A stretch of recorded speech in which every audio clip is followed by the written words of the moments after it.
নমস্কার, আশা করি আপনারা সবাই ভালো আছেন, সুস্থ আছেন। আমরা খাওয়া-দাওয়া করে বেরিয়ে পড়েছি এখন। বাজারে যাব। জাস্ট একটু আগেই বৃষ্টি হলো। তো বৃষ্টিটা একটু শান্ত হয়েছে, তার মধ্যেই বেরিয়ে পড়েছি। প্রায় ১০-১৫ দিন হলো এমন টানা বৃষ্টি হচ্ছে, প্রতিদিন ভাবি যে বেরাবো, কিন্তু বেরাতেই পারি না। আজ একটা অন্য রাস্তায় দিয়ে যাচ্ছিলাম, হঠাৎ দেখতে পাচ্ছি যে প্রচুর গাছটায় আপেল ধরেছে। দেখুন, জানি না আপনাদেরকে ভালো করে দেখাতে পাচ্ছি কি না। এখানে প্রায় সবার বাড়িতেই এরকম দেখতে পাবে আপেল গাছ, কিন্তু সবাই দেখবে কিনে করেই খায়। কত যে আপেল নিচে পড়ে রয়েছে, তো সে এরকম কেউ তুলেও না, কিছু না, এরকম পড়ে পড়ে করেই সব শেষ হয়ে যায়। আমাদের যেরকম দেশেতে পেয়ারা গাছ দেখতে পাবে সবার বাড়িতে, এখানে সেরকম সবার বাড়িতে আপেল গাছ দেখতে পাবেন। আমি ইউকেতে এতদিন হলো এসেছি, আজ তকও আমি দেখতে পেলাম না যে কেউ আপেল পেড়ে করে খায়। সবাই এখানে বাজার থেকে কিনে করেই খায়। আমাদের সেদিকে কীরকম বৃষ্টি হচ্ছে, আর এদিকে দেখুন প্রচুর রোদ দিয়েছে। আমি তো প্রায় ভয়ে ভয়ে ছিলাম যে জানি না আরও বৃষ্টি হবে কিনা, কিন্তু দেখুন এদিকে আকাশটা কি সুন্দর, এত রোদ দিচ্ছে কিছু বলারই নেই। এই দেখুন বলতে বলতে পৌঁছেই গেছি। আমি এসছি আস্তাতে, সেইবারে এসছিলাম, কত ফুল গাছ ছিল দেখুন। এখন দেখুন একটু এই সাইডে একটুও ফুল গাছ নেই, সব শেষ হয়ে গেছে। বেশি কিছু নেবার নেই, কিন্তু আজকে দেখছি একদমই ভিড় না। আজকে তো উইকেন্ড, তো এই প্রতিদিন কি হয়, উইকেন্ডগুলোয় প্রচুর ভিড় থাকে, কিন্তু ওয়েদারটা এত খারাপ বলে মনে হচ্ছে কেউই সেরকম আসেনি। এদিকে ভালোই হয়েছে, এই কেউ ফাঁকা ফাঁকায় কেনাকাটাটাও খুব ভালো হয়। বাচ্চাগুলো এদিকে সেদিকে চলে যায়, ওদেরকে খুঁজতে খুঁজতেই আমার পুরো টাইমটা চলে যায়। কিন্তু এখন দেখছি ফাঁকাই আছে, কিন্তু ভালোই লাগে যে ফাঁকা ফাঁকায় কেনাকাটাটা বলুন। আমি এসেছি কিছু ইন্ডাকশানের জিনিসপত্র দেখতে, যে আমার তো গ্যাস নেই, আমার তো ইন্ডাকশান আছে, তাই ইন্ডাকশানের জিনিসপত্র দেখতে এসেছি কীরকম দাম চলছে, কিছু সেল চলছে কিনা। সামনে তো এদের উৎসবও চলে এসছে না। জানেন, আমরা যখন প্রথম এসেছিলাম তখন আমরা জানতাম না যে এখানে গুড ফ্রাইডে বা ক্রিসমাস বা হ্যালোউইন, তো সেই সময় কোনো কিছু সেল চলতে থাকে, আর সেই সময় লোক প্রচুর কেনাকাটা করে। পুরো বছরে যা কিছু লাগে ওই সময় সবাই কেনাকাটা করে নেয়। জানেন, আমরা তো ওইসব জানতাম না, তাই আমরা ওইসব কিছু বুঝতাম না। তো আমরা থাকতে থাকতে জানলাম যে সেই জন্য ওরা এত জিনিসপত্র নেয়। আমরা ভাবলাম যে এরা কি কোনোদিনই কেনাকাটা করেনি যে এখন এত এত জিনিস নিচ্ছে। তারপরে বুঝলাম যে এদের ব্যাপারটা এরকম বলে। চলুন একটু অন্য দিকটায় যাওয়া যাক, একটু মশলাপাতিগুলো দেখি কীরকম দাম আছে। প্রায় 15 দিন পরে আসছি, তো জিনিসের এখানে দাম খুব একটা উপর নিচ হয় না, তো ঠিকই থাকে। তো কিছু কিছু সময় 20%, 10% বা 5% এইরকম ডিসকাউন্ট দিতে থাকে। এই দেখলাম যে বিরিয়ানির প্যাকেটটা, দম বিরিয়ানিটা, কিন্তু আমি সেই কোয়ালিটিটা এই বিরিয়ানির প্যাকেটটার মধ্যে নেই।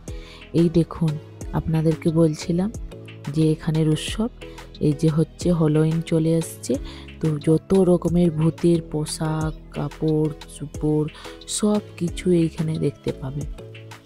নানা রকমের পোশাক, ছোট বাচ্চার থেকে পুরো বয়স্ক লোক পর্যন্ত। দেখুন এই বাচ্চাগুলো দেখুন কি করছে। এইগুলো ভাবুন যে রাত্রিবেলা যদি এইগুলোকে ছেড়ে দেওয়া হয়, তাহলে মানুষ তো অটোমেটিক হার্ট অ্যাটাকে মারা যাবে বলুন। আমার তো সব থেকে ভয়ানক লেগেছিল এই যে বাচ্চা সাইকেলটাকে দেখে। বাপরে বাপ, ওইটা যদি রাত্রিবেলা একা ঘরের মধ্যে ছেড়ে দেওয়া হয়, যে কী অবস্থা হবে। এইটা দেখে করে আমার একটা মুভির কথা মনে পড়ে গেল।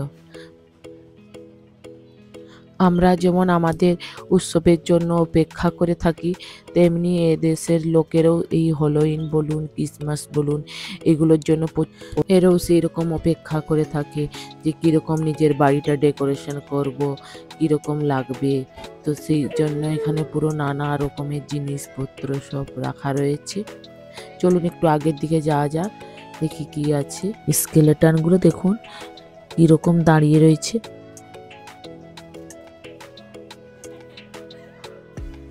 এইটাকে দেখুন, এইটা যদি অন্ধকার মধ্যে গেটের সামনে দাঁড়িয়ে দেওয়া হয় তাহলে সেই মানুষটার অবস্থা দেখুন কিরকম লাগবে। বাপ রে বাপ, কত রকম ধরনের জিনিসপত্র।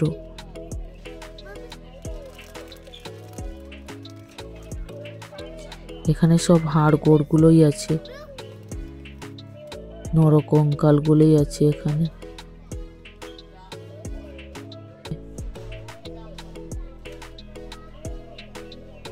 চলুন আগের দিকে যাওয়া যাক, আর কি কি আছে দেখি।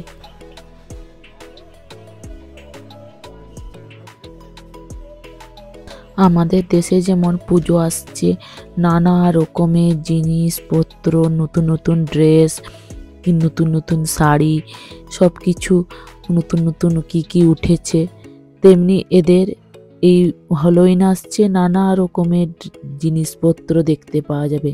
সে বোতলের মধ্যেও হ্যালোইন, গ্লাসের মধ্যেও হ্যালোইন, চকলেটের মধ্যেও হ্যালোইন, মানে চারদিকে শুধু হ্যালোইন আর হ্যালোইন।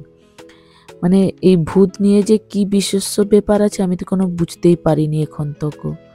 দেখুন সব জিনিসে হ্যালোইন, এখানে যা দেখতে পাবে সবই হ্যালোইন।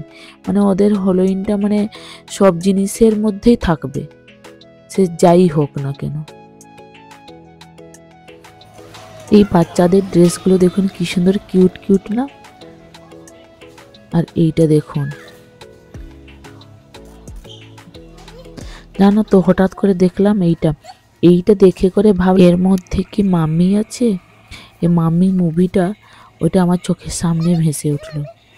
এটার দাম প্রায় 550 টাকা মতো। এর মধ্যে শুধু রং করা তুলি রাখা আছে।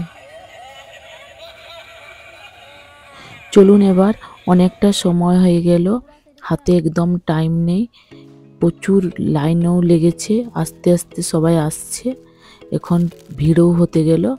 তো আপনাদেরকে বিলটা করে বাড়িতে গিয়ে দেখাচ্ছি কি কি কেনাকাটা করলাম।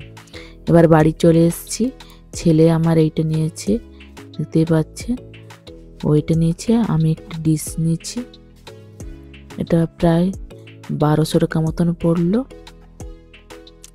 আর একটা তাওয়া নিয়েছি, এটা হচ্ছে প্রায় 1000 টাকা মতন। আর একটা কেওড়া জল নিয়েছি, আর একটা কালারফুল নিয়েছি। এগুলো বাড়ির টুকটাক নিতে গেছিলাম। বাদাম নিয়েছি আর চকলেট বিস্কিট কিছুগুলো নিয়েছি, আর ক্লিন করার জন্য নিয়েছি। জানো তো এই টাওয়েলটা খুব সুন্দর ক্লিন হয়, পুরো জলগুলো প্রায় টেনে নেয়। কতদিন খুঁজেছি আসেনি, হঠাৎ দেখছি আজ চলে এসছে। আর এইটা একটা ব্রেকফাস্ট স্ন্যাক্স নিয়েছি। আর এই জিনিসটা আপনাদেরকে দেখাচ্ছি, এটা হচ্ছে বাথটব ক্লিনারটা। আর একটা জিনিস দেখাচ্ছি আপনাদেরকে, এইটার জন্যই মেন কারণে আমি গেছিলাম। এটা আমি দেখেছি ইউটিউবে একটা রেসিপি, তো এই রেসিপিটা জানিনি, প্রথমবার করব, জানি না কীরকম হবে। তো যখন আমি করব আপনাদের সাথে এই ভিডিওটা শেয়ার করব, আপনারা বলবে কেমন হয়েছে, ঠিক আছে? তো চলুন, অনেকটাই রাত হয়ে গেছে, এবার রাতের খাবার দাবারও শুরু করতে হবে। কিছু খাবার দাবার বানাইনি, তো সেই দুপুরে খেয়েছি, তো তারপরেই বেরিয়ে পড়েছি। এদিকে প্রায় হয়ে গেছে আমার রুটি হয়ে গেছে, আর কিছু পরোটা করেছি। এদিকে কুঁদরি কাটা রয়েছে আর আলু কাটা রয়েছে। তো কুঁদরি আলু ভাজা, বুঝতেই পাচ্ছেন, এই কুঁদরি আলু ভাজা হবে, আর রুটি আর মিষ্টি আছে, এই 3টি জিনিস হবে। তো এদিকে প্রায় আমার ভাজা হয়ে এসছে।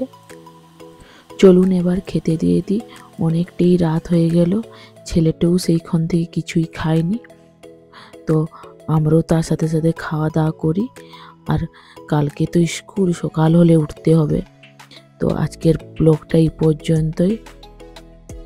ব্লগটা কীরকম লাগলো প্লিজ একটু কমেন্ট করে বলবেন।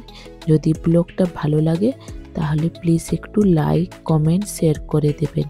আর ব্লগটা দেখার জন্য আপনাদেরকে অসংখ্য অসংখ্য ধন্যবাদ।